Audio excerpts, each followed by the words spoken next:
Let's turn our Bibles again to the book of Nehemiah. Nehemiah గ్రంథానికి మన ప్రతుల్ని తెరదామా. Let's turn today to the 6th chapter. 6వ అధ్యాయం. We'll read from verses 1 to the end of the chapter. మొదటి నుంచి చివరి వరకు మనం అందరం కలిసి భాగాన్ని చదువుదాం. We have been meditating and walking through the book of Nehemiah. Nehemiah గ్రంథాన్ని మనం గతించిన కొన్ని వారాలుగా మనం చూస్తూ ముందుకు సాగాం. We looked that Nehemiah is a very busy book. మరి నెహెమియా గ్రంథము చాలా పని కలిగినటువంటి పుస్తకం అని చెప్పుకున్నాం. We don't see many miracles or any of the wonderful sceneries that you would see in the other books. మరి వేరే పుస్తకాలు ఉన్నట్లుగా అద్భుతాలు గాని ఇంకా అనేకమైన సంగతులు ఏవి కనబడవు. But it is God in his providence raising up people that would avail themselves. మరి దేవుడు తన ప్రజల్ని శక్తివంతంగా బలవంతంగా తయారు చేస్తున్న విధానాలు చూస్తున్నాం. First chapter we looked at Nehemiah's intercession before God. దేవుని సముఖంలో విజ్ఞాపన నెహెమియా ఎలా చేశాడో మనం నేర్చుకున్నాం. And then we saw how Nehemiah also interacts with the king. మరి రాజుతో ఏ రీతిగా ఆయన మాట్లాడాడో మనం చూసాం. But then we also looked at how Nehemiah also brings the people to inspiration. మరి నెహెమియా ఏ రీతిగా ప్రజలందరికీ ఉత్తేజాన్ని ఉల్లాసాన్ని కలగజేశారో మనం గమనించాం. But today at the final we'll look at how he interacts between the enemies. మరి ఏ రీతిగా ఇప్పుడు ఈ అధ్యాయంలో తన శత్రువుతో ఎలా మాట్లాడుతున్నాడో ఇక్కడ మనం ఈ అధ్యాయంలో చూస్తాం. God's work done God's way. దేవుడు తన పనిని తన పద్ధతిలో జరిగిస్తూ ఉంటాడు. Will never lack supply. కొరతలు ఉండవు ప్రియులారా. But at the same time God's work done God's way దేవుని పనిని దేవుని పద్ధతిలో మనం చేసినట్లయితే always picks up enemies around us. అయితే మనం అలా ఉన్నట్లయితే అనేక మంది శత్రువులు మన చుట్టూ చేరుకుంటారు. Devil hates us. శత్రువు అయిన సాతాను మనల్ని ద్వేషిస్తది. Bible says that Jesus said this with his మరి own యేసు mouth. ప్రభువు అన్నాడు ఇలా, The world hated you because it hated me first. మరి యేసు ప్రభువు అన్న మాటలో మరి లోకము నన్ను ద్వేషిస్తది కనుక మిమ్మల్ని కూడా ద్వేషిస్తది. And we find all through the scriptures that enemies were used in the hand of the Lord mightily. అయితే శత్రువులను కూడా దేవుడు మరెంతో బలంగా శక్తివంతంగా వాడుకుంటాడు అన్న విషయాన్ని మనం తెలుసుకోవాలి. I don't know if you ever thought of this. మీరు ఎప్పుడైనా ఆలోచన చేశారో తెలియదు నాకు. If Eve didn't fall there in the Garden of Eden, మరి ఏదైనా తోటలో అవ్వ పడిపోయినట్లయితే you and I would not have salvation. మరి నీకు నాకు రక్షణ వచ్చేది కాదు. See, God used Eve there. మరి అక్కడ అవ్వను ఆయన వాడాడు. If serpent, the devil, didn't deceive her, if he didn't deceive her, we would see that she would eat the fruit. మరి ఆ యొక్క వంచన లేకపోయినట్లయితే ఆ పండు తినేది కాదు. So what I'm saying is God uses both good and the bad for the benefit of his kingdom. దేవుడు తన రాజ్యం కొరకు మంచిని చెడును రెండింటిని కూడా ఆయన రాజ్యము ప్రబలడానికి వాడతాడు. Of course, even Judas Iscariot is a classic example. ఉదాహరణకు యూదా ఇస్కరియోతు ఒక మంచి ఉదాహరణ అయితున్నాడు. God literally led him to betray the very Son of God. మరి దైవ కుమారుడైన యేసుక్రీస్తును అప్పగించడానికి మరి దేవుడు యూదా ఇస్కరియోతును ఎలా వాడాడో మనందరికీ తెలుసు. I told you beforehand that God saves some, at the same time God hates the others. దేవుడు యాకోబును ప్రేమించాడు, ఏశావును ద్వేషించాడు అన్న మాట ఇంతకు ముందు మీకు జ్ఞాపకం చేశాను. So in the work of God there are both wheats and tares. మరి దేవుని రాజ్యంలో గోధుమలు గురుగులు రెండు కలిసి ఉంటాయి. That we work alongside. అయితే ఇరువురు కలిసి పని చేస్తూ ఉంటారు. We strive alongside. మరి ఒకరి మధ్య ఒకరు పని కలిగి ఉంటూ ఉంటారు. But this man traveled a long ways from Persia. మరి పర్షియా దేశం నుంచి నెహెమియా రావడం మనం చూస్తున్నాం. And this man sought that God would help him to build the walls. మరి దేవాలయపు గోడల్ని కట్టడానికి మరి నెహెమియాను దేవుడు వాడుకోవడం మనం చూస్తున్నాం. I don't know if by this time you should know, why do you think Nehemiah was really building and after building the walls? మరి పిల్లరా Nehemiah మరి ఎందుకు ఈ యొక్క గోడల్ని కడుతున్నాడు అన్న ప్రశ్న మీ జీవితంలో It రావచ్చు. is not just to fortify the city. మరి పట్టణాన్ని చుట్టూ కట్టడానికి కొరకు మాత్రమే కాదు It's కానీ not just to build the homes inside the Jerusalem. ఆ యెరూషలేములో ఇండ్లు కట్టుకోవడానికి కొరకు మాత్రమే కాదు But కానీ here is the answer in the book of Nehemiah. నెహెమ్యాలో ఈ యొక్క జవాబు మనం చూస్తున్నాం. That he was preparing for Messiah to come in. ప్రియులారా, మెస్సయ్య రావడానికి కొరకు ఆయన ఈ యొక్క మరి గోడల్ని కట్టడము చూస్తున్నాం. Where do you think Jesus came? మరి యేసు ఎలా వచ్చాడు అక్కడికి? If there was no Jerusalem, there wouldn't be a Bethlehem. ప్రియులారా, యెరూషలేమే లేకపోతే బెత్లెహేమే లేదు. If they didn't have all of that Nehemiah built, Jesus wouldn't have a place to be born. ప్రియులారా, ఒకవేళ ఆయన కట్టిన దేవాలయం కానీ ఆ ప్రాకారం కానీ లేనట్లయితే యేసుక్రీస్తు అక్కడికి వచ్చేవాడు కాదు, ఆయన జన్మించేవాడు కూడా కాదు. Nehemiah, though he was not a direct prophet, మరి నెహెమ్యా నేరుగా ఉన్న ప్రవక్త but కాకపోయినప్పటికీ at the same time he fulfilled all the covenants that other prophets has prophesied. ప్రియులారా, నెహెమ్యా అన్ని ప్రవచనాలకు మూలాధారంగా కూడా మనము చూడాలి. So Jesus was the picture in Nehemiah. మరి నెహెమ్యాలోనే మరి యేసుక్రీస్తును మనం చూడగలుగుతున్నాం. I told you that Malachi was the contemporary to Nehemiah. మరి నెహెమ్యాకు మలాకి ఇద్దరు కూడా మరి సమకాలికులై ఉంటున్నారు. You see, after the book of Nehemiah, మరి నెహెమ్యా తర్వాత you don't see any scriptures being written for 400 years.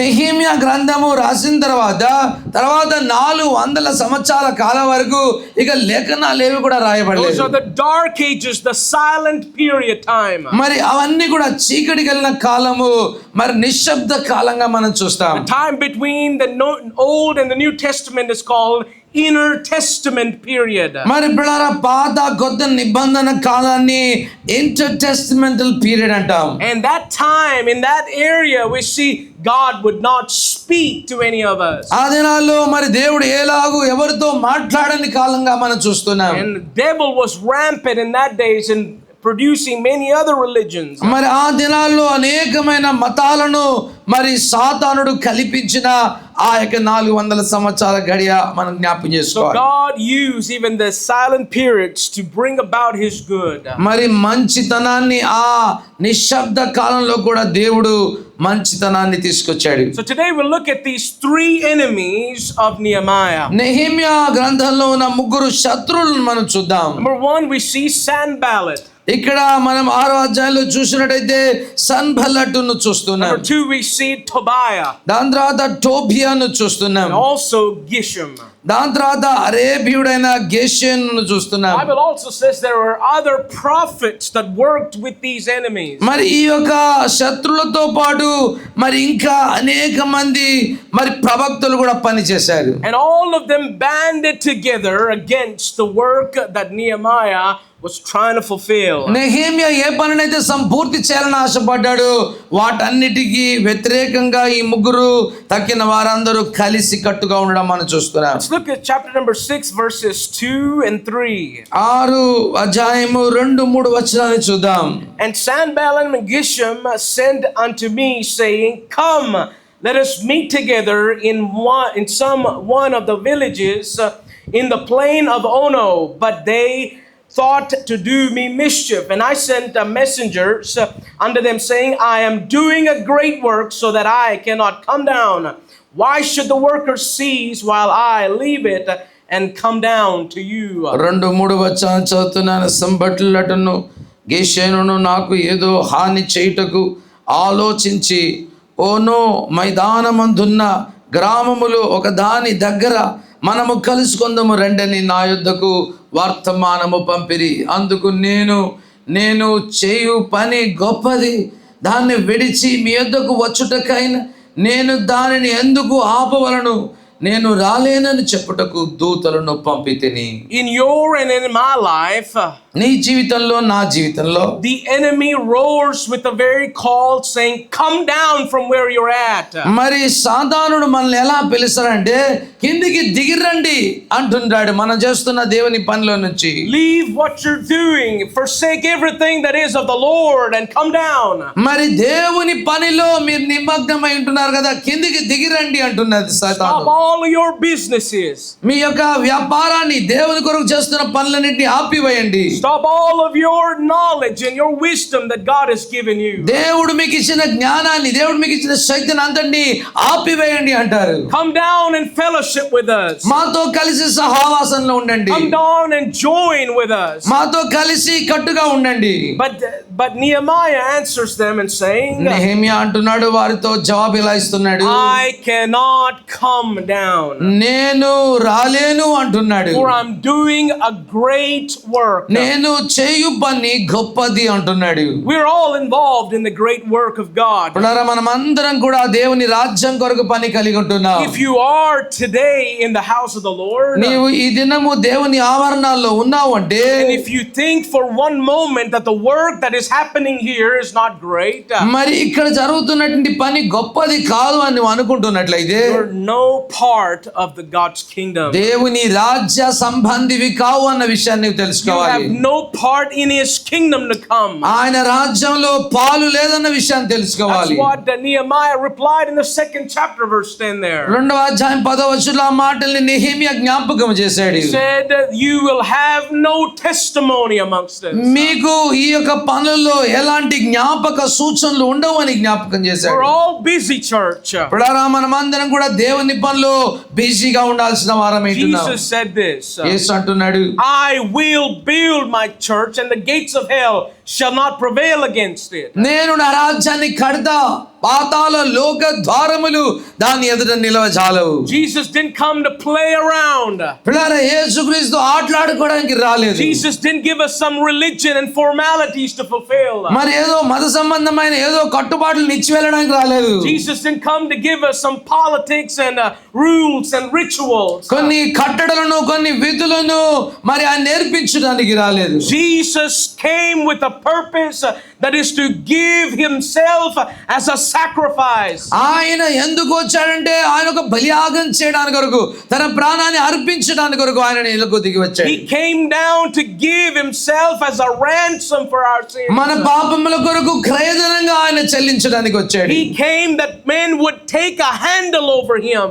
మరి ఆయనను పట్టుకోవడానికి, ఆయన అవమానపరచడానికి ఆయన దిగి వచ్చాడు. He came down so that men would spit on him and bruise him and bash him every way. ఆయన క్రిందికి దిగి ఎందుకు వచ్చాడంటే, ఆయన మీద ఉమ్మి వేయించుకోవడానికి, కొట్టబడ్డానికి, గాయపరచబడ్డానికి ఆయన నేలకు He వచ్చాడు. was taken down through that city there of Jerusalem all the way to Golgotha. మరి ఆయన గొల్గతా వరకు ఆ శిలువను మోస్తూ ఆయన ప్రయాణం చేశాడు. And as they tied him down and dragged him up the mountain, మరి ఆ యొక్క పర్వతం వరకు ఆయన ఈడ్చుకుంటూ వెళ్ళారు. he didn't say anything but shut his mouth. ఆయన ఏ మాట చెప్పలేదు, ఆయన నోరు మూసుకున్నాడు. And he was very willing to give himself as a sacrifice. తన జీవితాన్ని దేవునికి అర్పణగా అర్పించుకోవడానికి ఇష్టపడ్డాడు. I'm thinking even in the garden of Gethsemane the night before he was crucified. యేసుక్రీస్తు గెత్సెమనే తోటలో సిలువ వేయబడక మునుపు దినము, And we see that how is even closest of the disciples forsaken him. మరి తన దగ్గరగా ఉన్న శిష్యులందరూ కూడా ఆయన వదిలిపెట్టి We వెళ్ళిపోయారు. don't see Jesus suffer so much with the bruising and beating and even the false trials that happened. ఆయన మీద మోపబడిన నేరాలకు, ఆయనకు గాయాలకు, ఆయన బాధను మనము చూస్తూ ఉన్నాం. You study or know anything about the sweat turning into blood, చెమట ఎందుకని రక్తంగా మార్చబడుతున్న విషయాన్ని ఆలోచిస్తే, they simply call hematidrosis. దాన్ని ట్యూబ్రోసిస్ అంటారు. And where we see that the intense agony and pain and the very suffering turned the sweat into blood. ఆయనలో ఉన్న తీవ్రమైన బాధ, తీవ్రమైన ఆవేదన ఆ చెమటను రక్తంగా మార్చివేస్తున్నారు. Why? Because of the enemies that would come and sought their life. ఎందుకంటే ఆయన శత్రువులు ఆయన వచ్చి పట్టుకుంటారని. Church, there are enemies of the gospel. సువార్త కొరకైన శత్రువులు ఈ లోకంలో ఉన్నారు. They're coming out from every woodwork around us. మన చుట్టూ ఉన్నట్టు అనేక ప్రాంతాల నుంచి వారు ఎగసి వస్తారు. They come with bashing of words. మరి అనేక అనేకమైన దుర్భాషలతో వస్తారు. They come to take your life. మీ ప్రాణాలను తీసుకోవడానికి వస్తారు. They come to ridicule you, mock you, take away all the God's goodness. దేవుని యొక్క మంచితనాన్ని అంతటిని ఎక్కిరిస్తారు, హేళన చేస్తారు, అవమానపరుస్తారు. They come only to steal, destroy, and to annihilate you from here. నీ దగ్గర ఉన్నటువంటి దాన్ని దొంగిలించడానికి, హాని కలిగించడానికి, నష్టపరచడానికి వారు వస్తారు. And that's how we see all through the scriptures they try to fulfill their lust. పిల్లరా, అలాంటి శత్రులు, క్రీస్తు శత్రులందరూ కూడా వారి యొక్క స్వ కోరికలను నెరవేర్చుకోవడానికి What ఆశపడతారు. do we do in spite of them? అలాంటి వారి మధ్య మనం ఎలా ఉండాలి? You know what that Nehemiah did? Nehemiah ఏం చేశాడో He తెలుసా? said he took 42 families in the previous chapter. ఇంతకు ముందు ఉన్న 5వ అధ్యాయంలో 42 కుటుంబాలను They తీసుకున్నాడు. started building gates, and we looked at 5 gates last time. మరి పోయినసారి మనం 5 గుమ్మాలను గురించి నేర్చుకున్నాం. And he said to them, వారితో అన్నాడు, he said, now they will come and they will try to do everything to harm us. మరి ఇప్పుడు మనం కట్టాం కదా, వారు వచ్చి ఏదో రకంగా మనకి మరి కష్టాన్ని కలిగిస్తారు. We're yet to fulfill still to build all the walls. ఇంకా గోడలన్నీ కట్టాల్సిన అవసరం ఉన్నది. So you start working. ఇప్పుడు మీరు పని చేయండి. Use one hand for the work of God. మరి ఒక చేత్తో పని చేయండి గోడ But కట్టడానికి. at the same time, use a weapon in the other hand. ఇంకొక చేతిలో మీరు ఖడ్గాన్ని కూడా పట్టుకోండి. And be ready, be vigilant at all times. మరి ఎల్లప్పుడూ మెలకువ కలిగి ఉండండి. Paul writes to us. పౌలు అంటున్నాడు తన యొక్క పత్రికల్లో, He says that the enemy is like a lion roaring to seek who he may devour. మన శత్రువు అయినటువంటి అపవాది గర్జించు సింహం వలె ఎవరిని మింగుదునా అని ఆలోచన చేస్తా But at the same time, we see that Paul writes to us in the book of Ephesians. ఎఫెసీయులకు రాసిన పత్రికలో పౌలు అంటున్న మాటలు, Chapter 6, speaking of the warfare chapter. మరి యుద్ధ పోరాటాన్ని గురించిన అధ్యాయం అది. He said at all times, be ready, be vigilant. అన్ని సమయాలలో, అన్ని కాలాల్లో మీరు సిద్ధం కలిగి, సిద్ధపాటు కలిగి ఉండండి అంటున్నాడు. Be ready in your home. మీ యొక్క గృహాలలో సిద్ధంగా ఉండాలి. Be ready in your testimony. మీ సాక్ష్యం విషయంలో సిద్ధంగా When ఉండాలి. they come, Bible says to be vigilant at all times. Bible గ్రంథం జ్ఞాపకం చేస్తుంది, మేము ఎల్ల వేళలా ఎప్పుడు అప్రమత్తంగా మరి ఉండాలి అని జ్ఞాపకం Jesus చేస్తుంది. himself said in one of the instances యేసుక్రీస్తు స్వయాన ఒక మాట అన్నాడు, that in that day don't even fear what comes out of your mouth. మీ యొక్క నోట్లో నుండి వచ్చేది దాని గురించి కూడా మీరు భయపడద్దు For అంటున్నాడు. I will put words in your mouth. మీ నోట నా మాటల్ని ఉంచుతాను అంటున్నాడు. Church, we need to be so strong in these days. ఇలాంటి కష్టమైన క్లిష్టమైన పరిస్థితుల్లో ధైర్యంతో శక్తివంతంగా మనం ఉండాలి. We should rise up above our circumstance. మన పరిస్థితులన్నిటికీ అధిగమించి లేవాలి. That makes sure that our walls are tight and strong. మన గోడలన్నీ, మన ప్రాకారాలన్నీ బలంగా ఉండాలి. That our children are in the line with God and the Word of God. మన పిల్లలందరూ కూడా దేవునిలో, దేవుని భక్తిలో ఎదిగే స్థితిలో ఉండాలి. Don't try to bring God's name in vain. దేవుని నామాన్ని అపవిత్రపరచకండి. Keep yourselves holy.